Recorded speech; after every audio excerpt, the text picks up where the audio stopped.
आप देख रहे हैं एक न्यूज़ 24 और मैं हूं श्रुति आपके साथ। देखिए, बीपीएससी टीआरई का जो मामला है वो बढ़ता ही जा रहा है दिन पर दिन। कुछ दिन पहले इस मामले में छात्र प्रोटेस्ट कर रहे थे, वहीं एक महिला को मारकर उनका पैर तोड़ दिया गया। तो चलिए इस मुद्दे पे बात करते हैं हमारी सहयोगी ब्यूटी और हमारे सहयोगी साहिल जी के साथ। तो साहिल जी, हमें आप ये बताइए, ये किस तरीके से ये सही है? क्या ये किसी भी एंगल से सही लग रहा है आपको कि एक महिला को मारकर उनका पैर तोड़ दिया जा रहा है? देखिए, सबसे पहले तो बात है कि जो बीपीएससी टीआरई 3 जो सप्लीमेंट्री रिजल्ट की जो लोग मांग कर रहे हैं छात्र, समझे, तो जो पैर टूटने का जो मामला आया है, जिसमें बीपीएससी के ही छात्र हैं जिनके साथ हमने फोनो किया।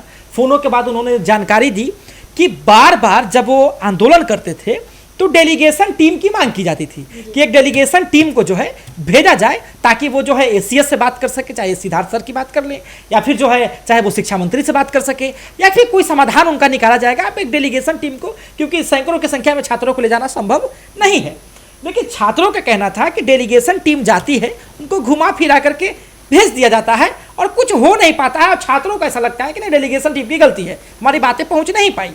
इसी को लेकर के जो है छात्र जब फिर से प्रोटेस्ट किए तो उनको जब वहाँ पर मुसल्लमपुर हाट से जब निकल करके आए पटना सिटी से, तो उसके बाद जो है इन्हें जब वो जा रहे थे आगे की ओर तो इन्हें जो है डाक बंगला के पास रोक दिया गया। रोक देने के बाद वो लोग थाली छिपा लेकर के लगातार बजा रहे थे कि हमारे छिपा से जो है, हमारे थाली से जो है हमारा भोजन खींचा जा रहा है। अब क्या होता है कि प्रशासन आती है, उनको रोकती है, उनको समझाने का प्रयास करती है। प्रशासन भी अपना काम करती है, शांति व्यवस्था को बनाए रखने का प्रयास करती है। वो काफ़ी बिजी रोड है ताकि वहाँ पर जो है आवागमन की स्थिति बनी रहे। अब इसको लेकर के जो है जो बर्जर वाहन होता है प्रशासन का, ये सूत्र जो है हमारे बीपीएससी छात्रों से ही जो है हमें मिले हैं। बर्जर वाहन जो होता है उन्हें बिठाया जाता है। बाद में पता चलता है बीपीएससी के छात्रों द्वारा कि किसी बात को लेकर के उनकी जो है बकझक हो जाती है और उसके बाद प्रशासन उनको पीटती है। इसमें जो खबरें निकल करके आ रही है कि एक जो महिला अभ्यर्थी है उसका जो है पैर फ्रैक्चर हो जाता है, यानी कि उसका पैर जो है टूट जाता है। तो अब सवाल ये है कि पहला बात तो कि इनकी मांग जायज है या नहीं, है ना? सवाल सबको लगता है मांग जायज है कि नहीं। तो बात यह है कि जितने सीटों पर विज्ञापन निकाला जाता है और जितने सीटों पर कहा जाता है कितने सीटों पर वैकेंसियां निकाली गई है, तो उतने सीटों पर सप्लीमेंट्री आना चाहिए। इस बात को छात्र नेता दिलीप कुमार ने भी कहा है कि उतने सीटों पर, जितने सीटों पर सरकार कहती है कितने पर विज्ञापन आ रही है, तो उतने पर रिजल्ट भी जो है आना चाहिए। अब बात है कि प्रोटेस्ट करने का अधिकार किसको नहीं है?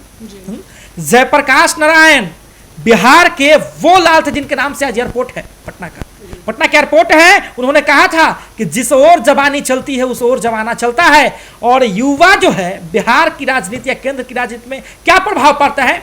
संपूर्ण क्रांति, आपको याद होगा गांधी मैदान में इतना भयंकर आंदोलन हुआ था छात्रों का कि केंद्र की सरकार हिल गई थी। एक लाठी जो चल गया था जयप्रकाश नारायण पर, जिस आंदोलन के ऊपर जो है लालू यादव से लेकर के नीतीश कुमार है। नीतीश कुमार जी को भूलना नहीं चाहिए कि वो भी छात्र आंदोलन की उपज है, लालू जी भी छात्र आंदोलन की उपज है, वो सब छात्र आंदोलन से ही नेता बने हैं। अब सवाल ये है कि प्रोटेस्ट करना तो सबका अधिकार है, प्रशासन को रोकने का अधिकार है, लेकिन मार करके हाथ पैर तोड़ देना ये थोड़ा सा दिक्कत हो सकता है। अब तो अगर आप उसको नौकरी नहीं देंगे तो उनके लिए और समस्या हो गया। एक समस्या उनके लिए तो सेम मार्क्स ला करके टाइट ब्रेकर की स्थिति में फंसे हुए हैं और उनको नहीं कुछ हो पा रहा है, आंदोलन करते हैं उस भयंकर गर्मी में, और उसके बाद जो है इस प्रकार का व्यवहार कहीं ना कहीं बहुत जो है दुखदायक है। और छात्रों के साथ ऐसा रवैया नहीं होना चाहिए। वो आतंकवादी थोड़ी है, वो क्या है? वो आतंकवादी नहीं है, वो जो है अपना हक मांग रहे हैं। और यदि आपको नहीं देना है, इसके भी आप नोटिफिकेशन निकाल दीजिए कि बीपीएससी टीआरई 3 का स्पष्ट रूप से हम कहते हैं, वेबसाइट पर अपडेट कर दीजिए कि टीआरई 3 का सप्लीमेंट्री रिजल्ट नहीं दिया जाएगा। अच्छा, तो ये मामला फंस कहाँ रहा है? देखिए, ये मामला फंसा कहाँ है। अब सवाल ये है कि बहुत सारे ऐसे छात्र हैं, ठीक है, जिनका सेम मार्क्स आया है या एक आध मार्क्स से वो पीछे छूट रहे क्राइटेरिया से। अब क्या है कि बहुत सारे ऐसे छात्र हैं जिनका मल्टीपल जगह पर रिजल्ट हो गया है, जैसे कि वो 1 से 5 में भी उनका रिजल्ट हुआ, 5 से 8 में भी हो गया, तो वो कहीं एक ही जगह नौकरी करेगा जी, एक ही जगह ना वो जॉब होल्डर बन सकता है। एक कैंडिडेट का 4 सीट पे उनका नाम है, तो हाँ, अगर 1-2 सीटों पर अगर रिजल्ट हो गया है तो छात्रों की माने तो कम से कम उनकी संख्या अधिक है तो वो सीटें बचेंगी। छात्रों की माने कि बहुत लोगों का रिजल्ट आया तो बहुत लोगों ने काउंसलिंग भी नहीं करवाया तो वो सीटें बचेंगी। तो सरकार ये क्या सोचकर फैसला ली कि 4 सीटों पर एक ही इंसान रहेगा? ये कैसे हो सकता है? ये देखिए सबसे यहाँ पहली के बात सरकार की लापरवाही नहीं है। जी, माफी चाहते हैं बीच में इंटरप्ट करना, यही तो धांधली जी। है। मेन धांधली बीपीएससी टीआरई 3 में जो हो रहा है यही धांधली है। साहिल जी ने सही कहा कि अगर सरकार के पास कोई स्पष्ट रूप से जवाब नहीं है तो बस स्पष्ट रूप से एक नोटिफिकेशन दे दें कि हाँ, जो आप लगातार सप्लीमेंट्री रिजल्ट की मांग करते हैं वो हमारे तरफ से नहीं हो पाएगा। तो कम से कम एक आश्वासन, कम से कम एक उम्मीद हो जाएगा कि हाँ चलिए सरकार पीछे पैर अपनी पीछे खींच ली हम लोग की तरफ से। बात ये भी है कि जितने सीटों पर आप विज्ञापन निकालते हैं, हाँ, जितनी सीटें बच रही हैं उसको आप, ये तो वही बात होगी कि आप सीट कटौती कर करके इसको आगे करना चाहते हैं, इसी को आप टीआरई 4 में दीजिएगा। जो छात्र पहले से, आप बहुत बार क्या होगा ना कि बहुत सारे छात्रों का इस बार हौसला टूट जाएगा कि अबरी नहीं हुआ, अब ना होगा हम लोग का। बहुत सारे ऐसे छात्र हैं जिनका उम्र खत्म हो जाएगा कि अब वो फॉर्म भरने के लिए एलिजिबल नहीं है। तो बात ऐसा है कि सबसे ज्यादा दिक्कत उनके लिए है जो टाई ब्रेकर में है, यानी कि सेम मार्क्स लाए हैं, सेम मार्क्स उनका है और सेम मार्क्स पर कोई व्यक्ति नौकरी कर रहा है और सेम मार्क्स पर कई छात्र रोड पर जो है आंदोलन करने पर मजबूर है। तो कम से कम उनके लिए भी ध्यान देना चाहिए। और जो आपने बातें कही कि 4 जगह, देखिए बहुत सारे क्या लोग होते हैं कि जिनके पास योग्यता है, अपने पास उन्होंने अच्छा, उनके पास पढ़ाई लिखाई में स्ट्रेंथ है अच्छी, उनके पास क्वालिफिकेशन है, डिग्रियां हैं, तो वो जगह जगह पे फॉर्म भरते हैं। तो अगर मान लीजिए किसी व्यक्ति का 1 से 5 में नहीं हो पाएगा, उसको 5 में से 8 में हो जाए। कोई व्यक्ति का जो है 1 से 5 में भी वो पढ़ाने में सक्षम है, 8 से 9 तक भी पढ़ाने में सक्षम है, उसमें उसका हो जाए। तो उसका जो जगह बचेगा, जो सीटें बचेगी, उसको आगे फॉरवर्ड ना कर करके जो है उसी सीटों पर सप्लीमेंट्री रिजल्ट दे करके कुछ छात्रों को जो है अंदर लिया जाए। यही बात जो है छात्रों का कहा जा रहा है।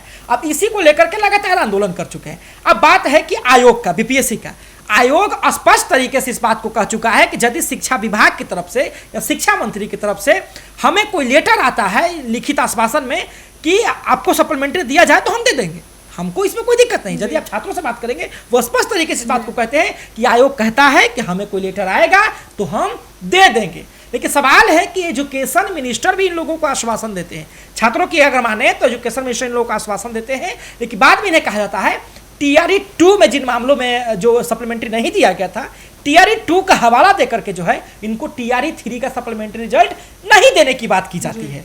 ये तो हो गया सप्लीमेंट्री की। अब महिला को जब चोट लगा, उसका पैर टूट गया, ये तो महिला सशक्तिकरण की बात करते हैं। नीतीश कुमार जी को रोजगार पुरुष कहा जाता है, नीतीश कुमार जी को विकास पुरुष कहा जाता है। नीतीश कुमार जी कहते हैं कि हमारा ही राज है कि हमने महिलाओं के लिए इतना कुछ किया, और आज जो महिलाओं के साथ हो रहा है क्या उनके नजरों से ओझल है नीतीश कुमार जी का? ये कोई बहुत नई बात, बहुत बड़ी नई बात नहीं है। लगातार आप देखे होंगे बीपीएससी का मामला बहुत दिनों से चल रहा है। गांधी मैदान में हो या गर्दनी बाग में जो धरना प्रदर्शन होते हैं तो लगातार बैरिकेटिंग और ये वाटर कैनन का इस्तेमाल हमेशा होते रहता है। तो इस पर तो मुद्दा ये उभर कर आया है, आजकल का अपडेट है कि महिला का पैर हाथ तोड़ दिया गया। तो जहां आप महिला सशक्तिकरण की बातें करें, नीतीश कुमार की बातें कर रहे हैं, तो हर जगह नीतीश कुमार अपने वादों पे अहम उतरे हैं। वो अपना वादा जो किए हैं वो किए हैं। बीपीएससी 17वीं मामला जो विवाद हुआ था उसमें भी यही हुआ था, महिलाओं पर भी लाठियां चली थी, लड़कियां भी लाठियां खाई थी। लेकिन सवाल ये है कि क्या हक मांगने पर लाठियां मिलेगी? नहीं साहिल जी, उनका हक जायज है, उनका हक मांगना, उनका प्रोटेस्ट करना वो जायज है। सरकार को ये दिखना चाहिए। आयोग भी क्या करेगा, जब ऊपर से कोई शिक्षा मंत्री वगैरह कुछ भी नोटिफिकेशन जारी करते हैं तब आयोग इस पद्धति को, इस बात को आगे बढ़ा सकते हैं। तो बात रहा छात्रों का तो देखिए वो लोग गरीब स्तर से, कोई छात्र गरीब स्तर से आते हैं, किसी छात्र का तो उम्र भी जा रहा है, फॉर्म भरने का टाइम जा रहा है। कई छात्र थक चुके हैं, प्रोटेस्ट करते करते थक चुके हैं, प्रदर्शन करते करते थक चुके हैं। अब उनका मतलब आत्मा भी जल गया है कि अब क्या करें। लगातार जिस तरह से पुलिस विभाग जो भी करते हैं, सरकार उनकी बातों को नहीं सुनते हैं, छात्र भी अब हार चुकी है, समझिए तो साहिल जी।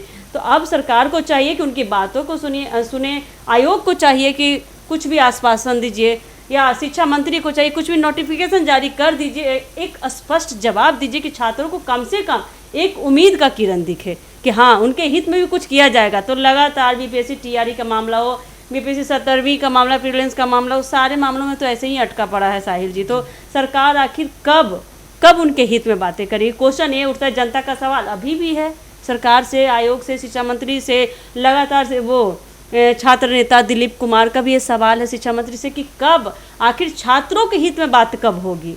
जी, आपको क्या लगता है कौन है इसका जिम्मेदार? हमने बताया ना, स्पष्ट तरीके से इसका जिम्मेदार जो है वो शिक्षा विभाग में जो शिक्षा मंत्री है वो हो सकते हैं।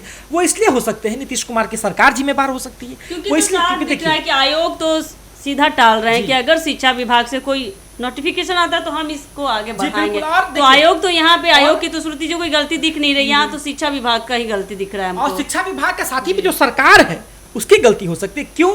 क्योंकि जो है सरकार जब है आपकी है, आप जितने सीटों पर विज्ञापन निकालते हैं, जितने सीटों पर आपकी जो सीटें जो रिक्ति रह जा रही है, खाली है, उन सीटों को आगे फॉरवर्ड ना करके उन लोगों को सप्लीमेंट्री दिया जाना चाहिए। दिया इसलिए जाना चाहिए क्योंकि जिन व्यक्तियों का सेम मार्क्स आया है ना, बहुत सारे ऐसे छात्र हैं जिनका सेम मार्क्स है और उसी सेम मार्क्स पे कई लोग नौकरी कर रहे हैं, उसी सेम मार्क्स पे कई लोग छटे हुए हैं, दर भटे। तो कम से कम इसके बारे में देखना चाहिए। और दूसरी बात है कि जब छात्र प्रोटेस्ट कर रहे हैं उन्हें समझाना चाहिए। छात्रों की मांग क्या थी? डेलीगेशन टीम को ले जाने की बात कही गई थी। डेलीगेशन टीम को छात्रों की मांग, डेलीगेशन टीम को ले जाया जाता है, घुमा फिरा करके उनको भेज दिया जाता है। छात्र ने कहा कि नहीं, जिनको भी मिलना है आकर के हमसे यहाँ पर मिले। अब छात्र हैं भाई, छात्र हैं, ये भविष्य है आगे का। हाँ, भविष्य तय करेंगे। हाँ, वोट बैंक भी बहुत बड़ा है छात्रों का वोट बैंक बहुत बड़ा है, स्टूडेंट्स का, युवा में आते हैं वो। साथ ही में बात क्या है कि जब उनकी बातों को नहीं कही गई, उन जो बातें नहीं सुन रहे थे, फिर भी इस प्रकार से किसी भी व्यक्ति को लेकर के, चाहे मान लीजिए आप उसका मार के किसी का हाथ टूट गया, किसी का पैर टूट गया, तो वो व्यक्ति तो अब दिव्यांग कहलाएगा, व्यक्ति तो अब जो है दिव्यांग कहलाएगा। तो ऐसे कई प्रकार की दिक्कत है। इस प्रकार से व्यवहार जो है छात्रों के साथ नहीं होना चाहिए। और मुझे उम्मीद है देखिए, नीतीश कुमार को मैं इसलिए कहता हूँ, नीतीश कुमार को धन्यवाद इसलिए देता हूँ और आज की सरकार को धन्यवाद इसलिए देता हूँ क्योंकि बिहार ही एक ऐसा राज्य है जहां पर पूरे देश में सबसे अधिक वैकेंसी आ रही है। इसके लिए मैं बिहार सरकार को धन्यवाद देता हूं कि सबसे अधिक वैकेंसी आ रही है। और डोमिसाइल लागू न होने के कारण भी दिक्कत हो रही थी, लेकिन अब तो कहीं ना कहीं डोमिसाइल कहीं ना कहीं जगह पर लागू हो ही गया है और इससे भी समस्या का समाधान होगा। नीतीश कुमार जी जरा इधर भी थोड़ा नजर फेर लीजिए क्योंकि चुनाव इसी बार है। तो आपने देखा कि बीपीएससी टीआरई का जो प्रॉब्लम था उस पर किस तरीके से तो आपने देखा जो बीपीएससी टीआरई का जो मामला था उस पर किस तरीके से एजुकेशन मिनिस्टर जो हैं वो बात कर रहे हैं और कितनी सारी दुविधाएं जो हैं वो छात्राओं को देखनी पड़ रही हैं। बाकी ऐसे ही अपडेट्स के लिए बने रहे एक न्यूज़ 24 के साथ। मैं श्रुति, धन्यवाद।